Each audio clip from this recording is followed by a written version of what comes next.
आप सबको मेरा प्रणाम। मैं उमेश कबीर फिर से आप सबके साथ जुड़ रहा हूँ कबीर चौराहा मठ मूलगादी से, बनारस से। और पिछली चर्चा जो हम सबकी थी उसमें हम सब बात कर रहे थे कि जो जीवन है हमारा, उस जीवन में जो भेष है, जो हम अटायर पहनते हैं अलग अलग, उनका क्या आध्यात्मिक जीवन में कोई महत्व है, और अगर है तो कैसे है। या कई बार हम तमाम तरह का स्वांग रचा रहे होते हैं, सिर्फ दिखावा कर रहे होते हैं। So Kabir is trying to speak about it, and he's saying it is not important. The attire is not important. What is important? That is your pure heart.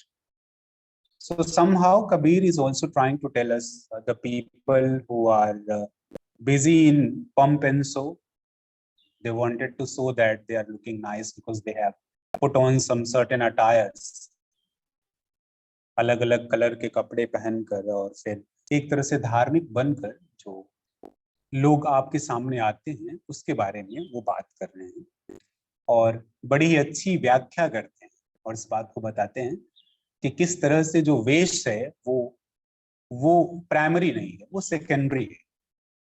हमें इस बात को समझना पड़ेगा कि वो सेकेंडरी है, वो प्राइमरी नहीं है। लेकिन आज का जो समाज है उसमें लोग क्या कर रहे हैं कि वेश को ज्यादा मान्यता दे रहे हैं। अगर हम अपने ही जीवन को देखें तो हम ये पाते हैं कि whenever we got a chance to visit certain temples or monastery or ashram, so we always go through the way where, like, go through the way means कि हम वो चीजें देखते हैं, वो चीजें देखते हैं जो हमारे सामने दिखाई पड़ती है। We never ever try to understand what is behind it. If you see a person who is in front of you, if he has put such a kind of attire which looks religious, तो हम तुरंत उसके सामने बो down होते हैं, झुकते हैं, उसे प्रणाम करते हैं। और कई बार जो तमाम बहुत अच्छे ज्ञानी हैं हम उन्हें इग्नोर कर देते हैं। इस बारे में कबीर साहब कहते हैं, उनकी एक साखी है कि भूला भस्म रमाए के मिट्टी न मन की चाह। भूला भस्म रमाए के मिट्टी न मन का चाह, जो सिक्का नहीं सांझ का तब लग जोगी ना। चूंकि कबीर साहब का जो समय है वो समय एक धार्मिक समय है, तो इसलिए वो उदाहरण भी वहीं का ले रहे हैं और कह रहे हैं कि आपने एक विशेष तरह का आवरण धारण कर लिया है, एक विशेष तरह का वेश धारण कर लिया है, और उसके बाद क्या कर रहे हैं, आपके मन की जो चाह है, जो इच्छाएं हैं, वो मिटी नहीं, वो कम नहीं हुई, वो हटी नहीं। और अगर वो नहीं हटी, so it is quite impossible for you to reach to the God. It is quite impossible to uplift yourself spiritually. Why so? Because you are entangled by certain cloths. और ये चूंकि कहीं ना कहीं कबीर साहब जो लक्ष्य कर रहे हैं वो उन तमाम लोगों को लक्ष्य कर रहे हैं जो समाज में सिर्फ दिखावे में विश्वास कर रहे हैं। विशेष तरह का वस्त्र धारण करके तमाम आश्रमों में, तमाम मठों में तमाम ऐसे लोग हैं। मैं इस बात को बहुत क्लैरिफाई करना चाहता हूं कि we need to understand this fact also that so many people who are sadhu over there, they are sadhu, but we are not reaching, we don't have reach to them. हम उन तक पहुंच नहीं पाते। हम क्या करते हैं, बाहर का जो भ्रम है वहां ही खो जाते हैं।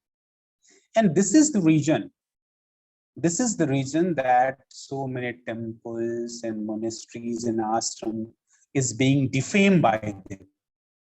They have done a lot of bad work which is not good in the eye of society, which is not good basically. और फिर क्या होता है, हम तमाम ऐसे अच्छे लोगों के बारे में भी एक धारणा बना लेते हैं। सो कबीर इसी बात को कहते हैं कि एक विशेष तरह के भस्म लगा करके या फिर मुंडन करवा करके या एक विशेष तरह का वस्त्र धारण करके आप जो है ये तो दिखाते हैं कि आप जोगी हैं, आप सन्यासी हैं, आप सीकर हैं, लेकिन आपके मन की जो चाह है, जो इच्छाएं हैं, वो नहीं खत्म हुई है। और अगर इच्छाएं नहीं खत्म हुई है तो कहते हैं आपके मन में लालच है, लोभ है। अब लालच और लोभ का मतलब वही है जब आप कि चाह जो है आपकी जरूरत से बड़ी हो जाए। एक तो ये है कि हम लोगों के जीवन में आवश्यकताएं हैं। सो अगर हम अपनी आवश्यकताओं की बात करते हैं, जो हमारे जीवन के लिए आवश्यकता है, तो शायद वो लालच नहीं है। लेकिन फिर हम क्या करते हैं, we start collecting a lot of money, we indulge ourselves in materialistic world. So that is why Kabir is saying, if a yogi, if a scholar who is living in ashrams or even in houses, and he pretend to be the scholar, he pretend to be the pujari, he pretend to be the seeker, he pretend to be the ज्ञानी person. So इसका मतलब है उसके मन से चाह नहीं, क्योंकि वो प्रिटेंड कर रहा है. अगर वो प्रिटेंड कर रहा है तो निश्चित ही उसे चाह उसके मन में है, तो वो जोगी नहीं हो सकता. उसमें प्रेम होना चाहिए. इस बात को कबीर साहब कहते हैं कि उस व्यक्ति में प्रेम होना चाहिए. अगर वो प्रेम नहीं है तो वेश रमाने से कुछ नहीं होने वाला है. और अगर आप ऐसा कर रहे हैं तो आप निश्चित ही जोगी नहीं है. और वो कहते हैं कि आगे देखिए, तमाम तरह की माला हम धारण कर लेते हैं, तिलक लगा लेते हैं. कबीर साहब कहते हैं, मन माला तन सुमिरनी. मन जो है, आप लोगों ने एक बड़ी अच्छी सी भजन है जो कहते हैं कि, जहां हम कहते हैं कि सांसों की माला से सुमिरूं मैं पी का नाम. तो वो जो माला है सांसों की, कबीर उसकी बात कर रहे हैं. कबीर वेश तिलक लगाने की बात जब करते हैं, कहते हैं तत्व रूपी तिलक. जो मूल तत्व है उसका तिलक जिस दिन लग जाएगा, और जब जो है मन रूपी माला, हाँ, वो बन जाएगी, सांसों की माला बन जाएगी, फिर इन चीजों की आवश्यकता नहीं पड़ेगी, फिर आप सच्चे अर्थों में जोगी हैं. तब इसलिए वो कहते हैं कि मन माला तन सुमिरी हरिजी तिलक लगाए.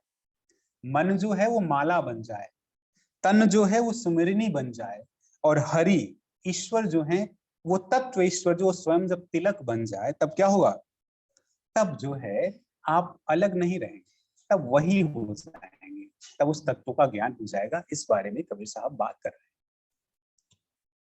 तो मेरे कहने का आशय ये है कि हम जब कबीर की बात कर रहे हैं और कबीर के दृष्टिकोण से चीजों को समझने की कोशिश कर रहे हैं, तो आप सब जानते हैं कि कबीर एक ऐसे व्यक्तित्व हैं जो हमेशा और हमेशा सच की बात करते हैं. उन्हें जब कहीं भी किसी भी रूप में आडंबर दिखता है तो वो चुप नहीं रहते. वो एक क्रांतिकारी का रूप धारण कर लेते हैं. वो इस बात को कह उठते हैं कि ठीक नहीं है. वो वेश हो, वो तमाम तरह की पूजाएं हो, वो तमाम तरह के आडंबर हों, जब उन्हें लगने लगता है कि ये ठीक नहीं है, तो कबीर इस बारे में तुरंत ही मुखर हो जाते हैं और अपनी आवाज बुलंद कर लेते हैं और कह उठते हैं कि ये ठीक नहीं है. इसीलिए शायद वो कई बार मंदिरों की बात कर रहे हैं, मंदिरों का भी विरोध कई बार करते हैं. अब यहाँ इसे समझना पड़ेगा कि क्या कबीर मंदिरों और मस्जिदों की बात कर रहे हैं, क्या उनका विरोध कर रहे हैं? नहीं, मेरी समझ ये कहती कबीर विरोध नहीं कर रहे.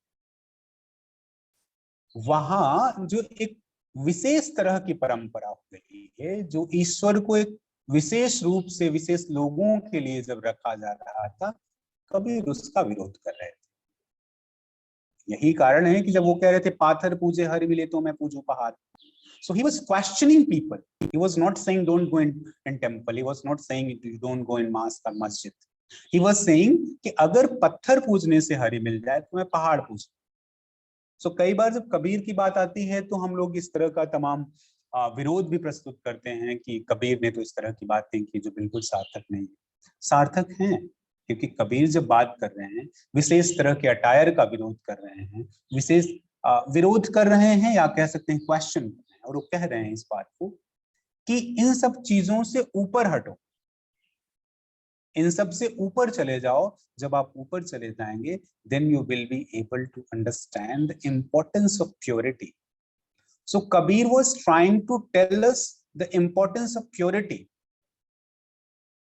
He was just saying, like, if you are busy in these kind of a task, if you're collecting materialistic things, if you have greed, if you have hatred, then you will not be able to call yourself as a yogi. क्योंकि अगर आप जोगी हैं तो ये सारी चीजें निश्चित ही आप में नहीं होनी चाहिए। That's what Kabir is trying to say. अब वो कहते हैं कि अब माला क्या है। हम माला भी फेरते हैं, माला भी हम फेरते हैं। कबीर वहां पे भी कहते हैं कि कबीर क्या, इस बारे में बहुत सारे लोगों ने कहा कि जप माला छापा तिरक सरे न एको काम, मन सांचे राचे वृथा सांचे राचे राम। जो मन में जो आपके तन हाथ में कर में जो माला फेर रही है, माला तो हाथ फेर रहा है, मन तो कुछ और फेर रहा है। तो कबीर इसीलिए इस बात को कह उठते हैं कि जो माला है वो कर में फिरे। माला जो है वो कहाँ फिर रही है, कर में फिर रही है, और मन कहीं और फिर रहा है। तो ऐसी माला फेरने का कोई मतलब नहीं है, ऐसा वेश धारण करने का कोई मतलब नहीं है। ऐसा इसलिए क्योंकि कबीर साहब सच के साथ हैं, वो सच्चाई से अपनी बात कहते हैं।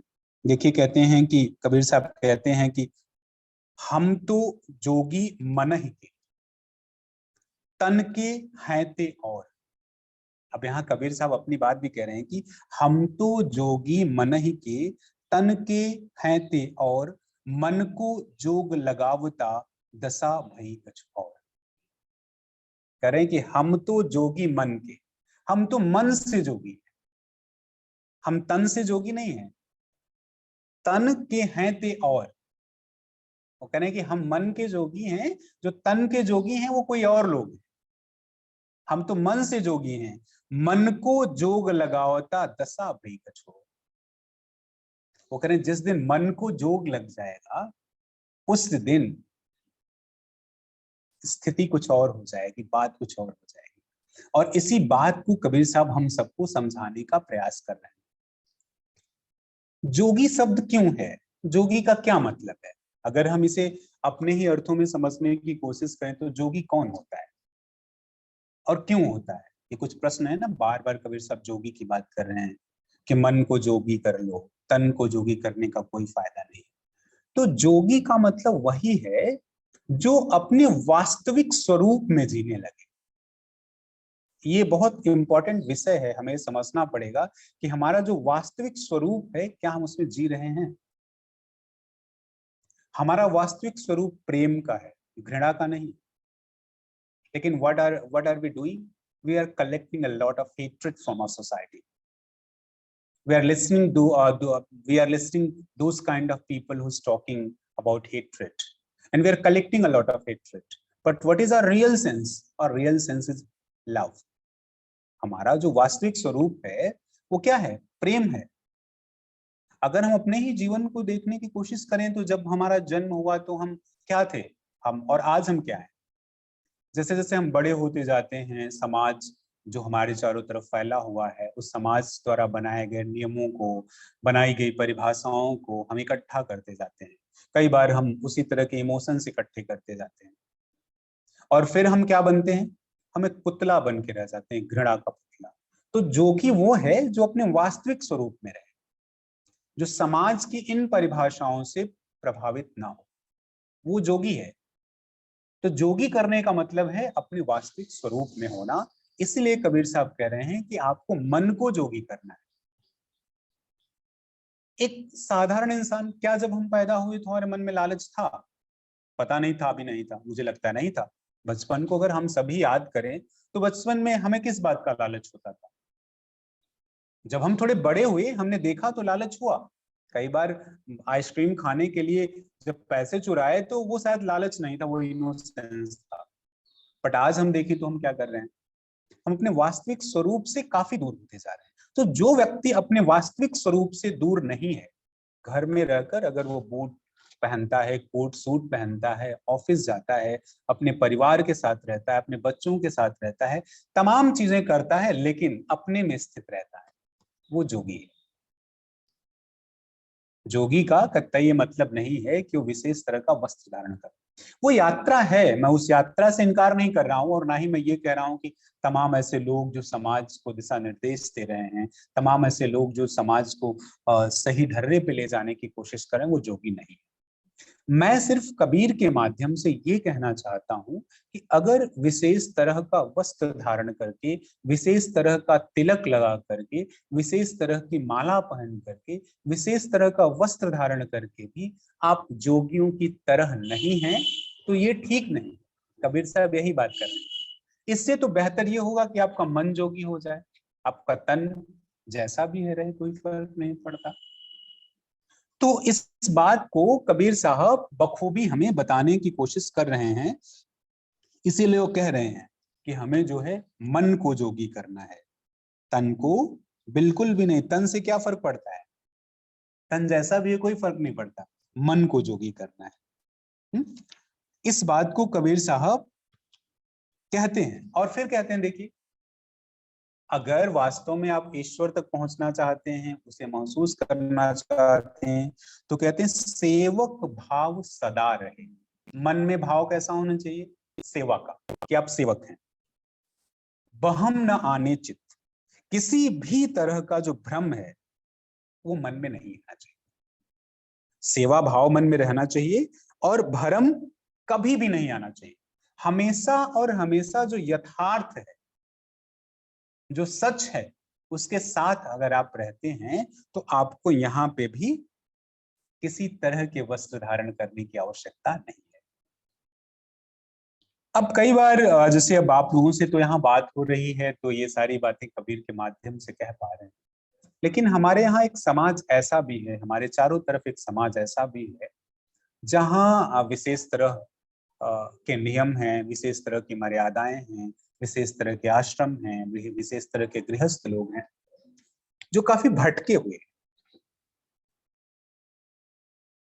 क्योंकि ये बात हमें जाननी आवश्यक है। जोगी का एक काम ये भी है कि वो सच कह सके, जो जैसा है वैसा कह सके। से कबीर खड़े होकर सच कहते हैं, ये कह सके, ये भी आवश्यक है। तो इन तमाम चीजों को जब कबीर साहब हम सबको समझाने की कोशिश कर रहे हैं, तो सिर्फ यही कहना चाहते हैं कि आप अपनी बुद्धि का प्रयोग करिए। ईश्वर ने हम सबको एक जैसा बनाया, एक जैसा एक जैसी बुद्धि दी, एक जैसा इंटेलेक्ट दिया। फिर हम जीवन में कई बार एनालिसिस क्यों नहीं कर पाते, वस्त्रों में फंस जाते हैं, संस्कृति और कल्चर में फंस जाते हैं।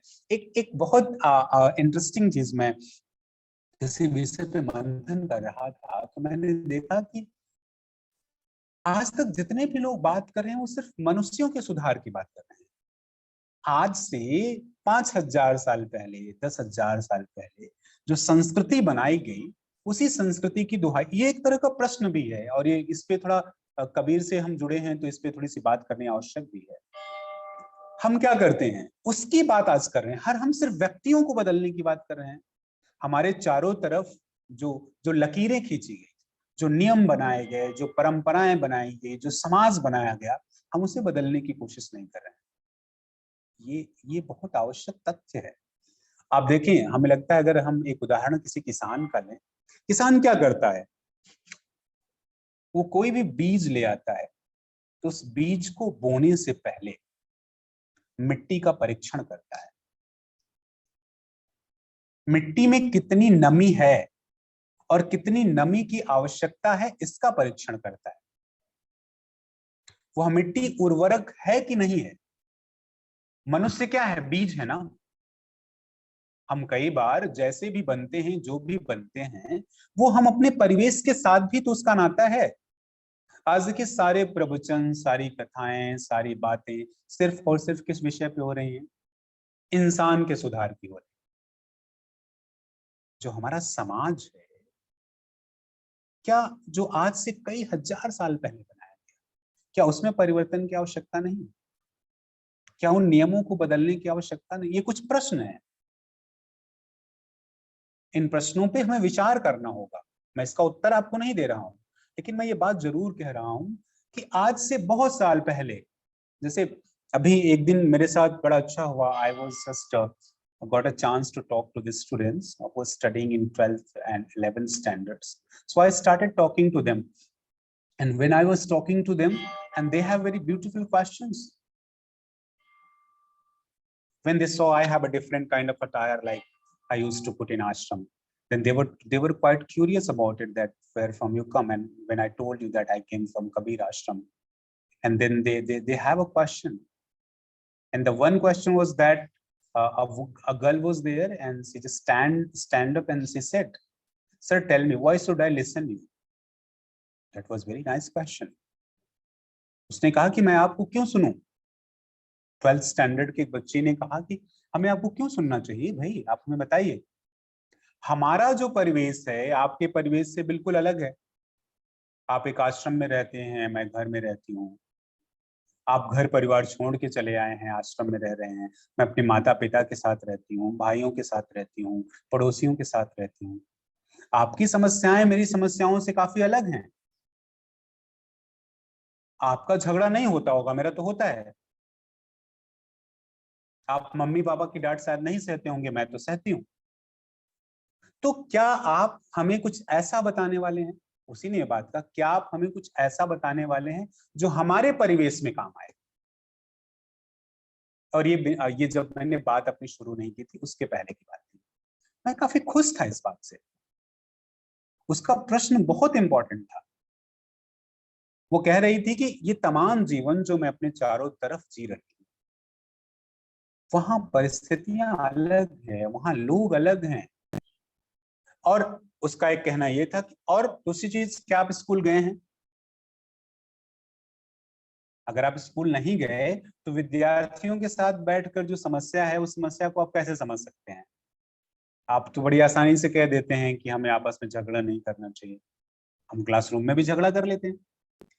मेरे कहने का मतलब, मैंने उस प्रश्न का उत्तर दिया, जो भी मैं दे सकता था वो मैंने दिया, वो मैंने बात की और संतुष्ट भी हुई, वो अलग बात थी। लेकिन ये बात जो थी ये आवश्यक थी। वो परिस्थितियां, वो परिवेश, वो लोग, वो समाज, वो परिवार, वो मेरे चारों तरफ फैला फैला संसार, क्या वो कलुषित नहीं हो सकता? क्या उन नियमों को तोड़ने की जरूरत नहीं है?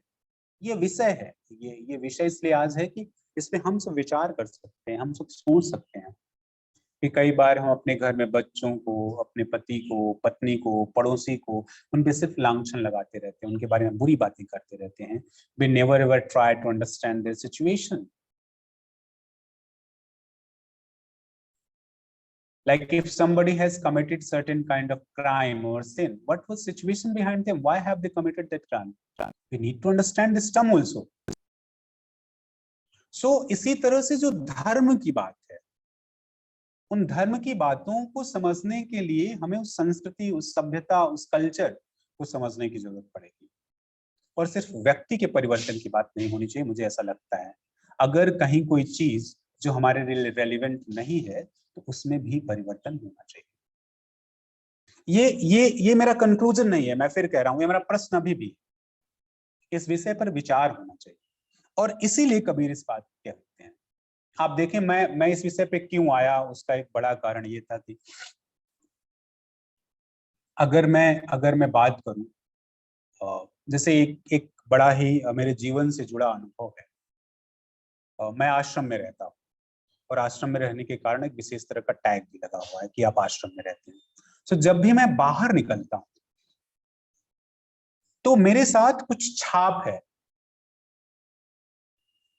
छाप का मतलब, अब जैसे मेरा मन करे कि मैं किसी जो है ठेले वाले के यहाँ खड़े होकर के और पानी पूरी खा लूं, शायद मुझे कोई दिक्कत नहीं होगी, अगर मेरा खाने का मन करे तो मैं रुक कर खा सकता हूँ।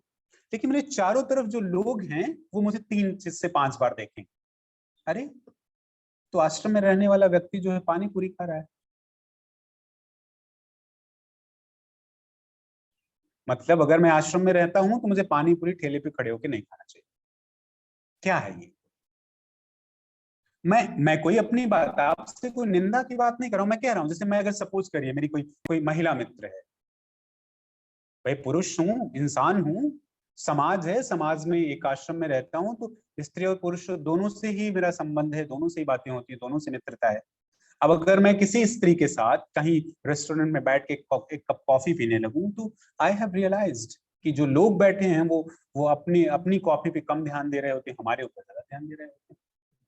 क्योंकि मैंने एक विशेष तरह का कपड़ा पहना हुआ है और मैं एक रेस्टोरेंट में बैठकर एक स्त्री के साथ चाय नहीं पी सकता। ये क्या है? ये इसके लिए कौन जिम्मेदार है? ये जो विशेष तरह का वस्त्र है, जो भाई एक आश्रम में रहता हूं, एक नियम है, मैंने धारण कर रखा है, क्या क्या ये जरूरी है कि मैं उनका मतलब ऐसे किसी स्त्री के साथ मैं बाजार में नहीं घूम सकता? मेरे पीछे बाइक पर कोई स्त्री नहीं बैठ सकती? वो कौन है? ये कोई मतलब नहीं निकलता। आध्यात्म सीधे इन चीजों से प्रभावित हो रहा है। क्या ये गलत नहीं है? यही कारण है कि कबीर चीजों को बिल्कुल छांट छांट के निकालते हैं। कबीर कहते हैं भैया इन सब चीजों की कोई जरूरत नहीं है। आप जिन चीजों में उलझे हुए हैं विशेष तरह के अटायर में, सिर्फ कपड़ा अटायर नहीं है, वो विचारों का भी कपड़ा जो आपने पहन रखा है, जो रोटन है, जो सड़ गल गए हैं, उनको भी कबीर साहब इनकार करते हैं।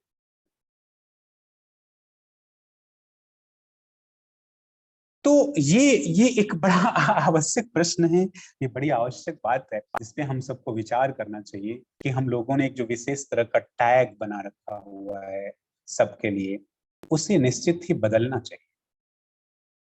समाज के साथ, परिस्थितियों के साथ, लोगों के साथ, तभी वास्तव में परिवर्तन होगा और तभी हम इस गूढ़ रहस्य को समझ पाएंगे, तभी हम प्योरिटी की तरफ बढ़ पाएंगे। मुझे लगता है कि आज का जो कल्चर है, आज का जो समाज है, वहां ये बात बहुत आवश्यक है कि हम एनालिसिस करें, चीजों को समझें। जिस तरह के र्यूमर्स, जिस तरह की बातें आज समाज में हो रही हैं, वो बिल्कुल भी ठीक नहीं है और हमें उन बातों को समझना चाहिए, उन बातों पर विचार करना चाहिए। और अगर हम ऐसा करते हैं तो हम किसी विशेष तरह के अटायर की तरफ नहीं जाएंगे, हम किसी ऐसे विशेष तरह की विचारधारा की तरफ नहीं जाएंगे, और हम फिर वास्तविक अपने रूप में रह पाएंगे। और फिर मन हमारा साफ होगा, कपड़ा भले ही मैला हो। फिर हम लोगों को इस बात से नहीं परिभाषित करेंगे कि उसने कपड़े कैसे पहने हैं, हम उसके मन को जानने की कोशिश करेंगे, वो मन से जोगी है कि नहीं है, बाहर से वो क्या है, क्या दिख रहा है, क्यों दिख रहा है, इस पे हमारी चर्चाएं कम होंगी। और यही कारण है कि कबीर साहब जो है बाने की बात नहीं कर रहे हैं, वो कह रहे हैं इन बानों में बेसिकली आपको ये बात ध्यान देनी पड़ेगी कि ये जो बाना है, बाना का मतलब जो भी हम अटायर धारण करते हैं, वो उसके पीछे छुपा व्यक्ति महत्वपूर्ण है।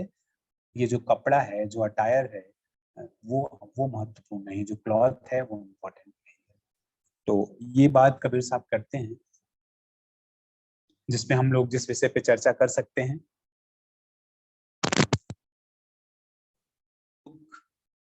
इनवाइटेड हैं आप लोग, कुछ अपनी बातें रखिए। हमारे साथ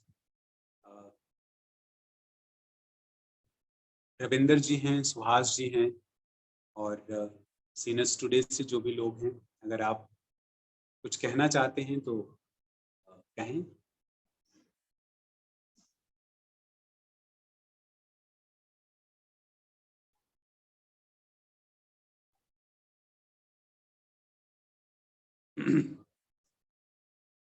जी अर्चना जी। Yes sir. आज हम लोग अपनी बात खत्म करेंगे। ओके सर, ठीक है। जी चलो, मैं आपको रिकॉर्डिंग शेयर करती हूँ थोड़ी देर में। जी, तो आज के लिए धन्यवाद आप सबको।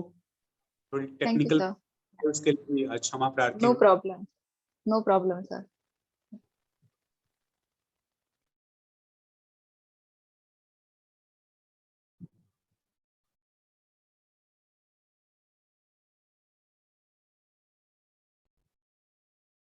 आई होप अब किसी को कुछ कहना नहीं है तो